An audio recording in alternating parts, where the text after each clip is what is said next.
வணக்கம்.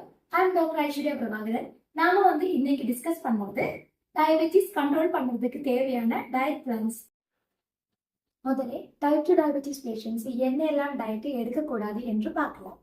இனிப்பு பலகாரங்கள் இன்க்ளூடிங் தேன், வெல்லம், கரிப்பட்டி, சர்க்கரை இவ ரொம்ப கம்மியாகத்தான் யூஸ் பண்ணணும். சுத்திகரிக்கப்பட்ட மாவு வகைகள், மைதா மாவில் செஞ்சது, வெள்ளை ரவை, மேகி, நியூடில்ஸ் இவை எல்லாமே அவாய்ட் பண்ணிக்கணும்.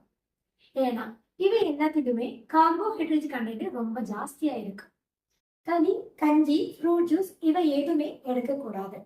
ஃப்ரூட் ஜூஸுக்கு பதிலாக ஃப்ரூட்ஸ் எடுத்துக்கலாம். சாஃப்ட் ட்ரிங்க்ஸ் இன்க்ளூடிங் மிரண்டா, பெப்சி, கோகோ கோலா இவை எதுவுமே எடுக்கக்கூடாது.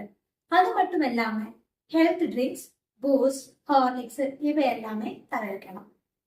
எண்ணெயில் பொரித்த உணவுகள், வடா, பஜ்ஜி, போண்டா இவை எல்லாமே அவாய்ட் பண்ணது தான் நல்லது.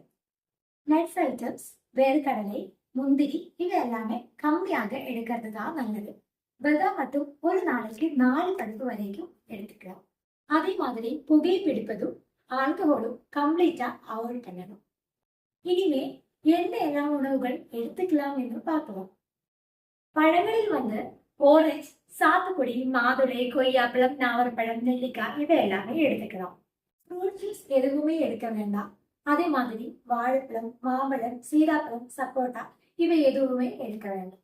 ஓயில், நெய், டால்டா, வனஸ்பதி இவை எல்லாமே தவிர்த்துக்கோங்க. ஓயிலில் நல்லெண்ணெய், கடலெண்ணெய் இவை எல்லாமே எடுத்துக்கலாம். அசைவ உணவுகள், சிக்கன், முட்டை இவை வாரத்தில் ஒரு வாட்டி எடுத்துக்கலாம். முட்டையில வெள்ளைக்கறி எடுத்துக்கோங்க.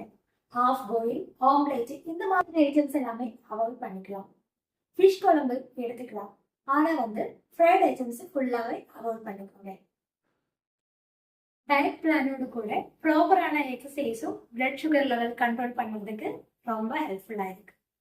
டயபெட்டிக் சம்பந்தമായ எந்தவித பிரச்சனைகளுக்கும் ஆயுர்வேதிக் மேனேஜ்மெண்ட்டுக்காக கேரளா ஆயுர்வேத ஹாஸ்பிட்டல்ல கான்டாக்ட் பண்ணுங்க.